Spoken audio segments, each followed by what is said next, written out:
உங்கள் room ready ஆயிடுச்சு, நீங்கள் உள்ளே போய் ரெஸ்ட் எடுத்துக்கோங்க. என்ன வேணாலும் தயங்காமல் கேளுங்க, நான் போய் ஜூஸ் வாங்கிட்டு வந்துடுறேன்.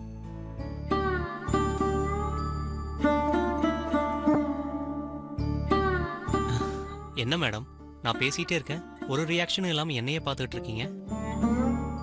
முரளி, நான் உங்களுக்கு நிறைய கஷ்டத்தை கொடுத்துட்டேன். அதை நினைக்கும் போது எனக்கே ரொம்ப கஷ்டமா இருக்கு. அப்படி என்ன மேடம் நீங்கள் எனக்கு கஷ்டத்தை கொடுத்துட்டீங்க? அதெல்லாம் ஒன்றுமே கிடையாது. நீங்கள் தேவையில்லாமல் கில்ட்டியாக எல்லாம் ஃபீல் பண்ணாதீங்க. எப்படி முரளி ஃபீல் பண்ணாம இருக்க முடியும்? எனக்கு எந்த ஒரு கஷ்டம் வந்தாலும் நீங்க தான் முன்னாடி வந்து நிக்கிறீங்க.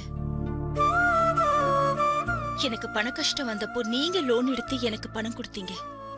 மோசடி கேஸ்லயும் நீங்க தான் என்ன காப்பாத்துனீங்க. எங்க அம்மாவுக்கு ஹாஸ்பிட்டல் ஆபரேஷன் டைம்ல கூட நீங்க வந்து உங்க வீட்டையே அடமானம் வச்சு எனக்கு பணத்தை கொடுத்தீங்க. இப்ப கூட என்ன ஹாஸ்பிட்டல்ல எவ்வளவு நல்லா கவனிச்சுக்கிட்டீங்க. அது பத்தாதுன்னு வீட்டுக்கு கூட்டிட்டு வந்தும் கூட என்னை எந்த வேலையும் செய்ய விடாம நீங்களே பாத்துக்கிறீங்க. இந்த மாதிரி எந்த எதிர்பார்ப்பும் இல்லாம நீங்க எனக்கு எவ்வளவோ பண்றீங்க. உங்களுக்கும் எனக்கும் என்ன உறவு? ஒரே இடத்துல வேலை செய்யறோமே தவிர வேற எந்த உறவும் இல்ல. என் குடும்பத்து ஆளுங்க கூட எனக்கு எந்த ஹெல்ப்பும் பண்ணதே இல்ல. ஆனா நீங்க எனக்கு எல்லா உதவியும் செய்றீங்க. இது எல்லாத்துக்கும் சேர்த்து நான் உங்களுக்கு என்ன கைமாறு பண்ண போறேனோ எனக்கு தெரியல முரளி.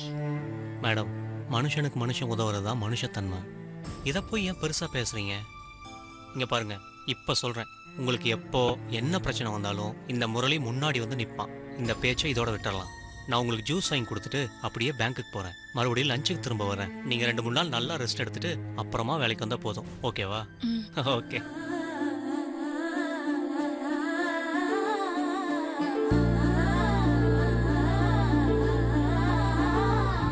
சுஜாதா, முரளிய பாத்தியா? உனக்கு ஒண்ணுன்னா எப்படி துடிச்சு போறான். அன்னைக்கு சொன்னதுதான் நான் இப்பவும் சொல்றேன். உனக்கு சரியான பொருத்தமானவன் முரளி மட்டும்தான். அவன் வாயை திறந்து சொல்லலையே தவிர அவன் மனசு பூரா நீதான் இருக்க.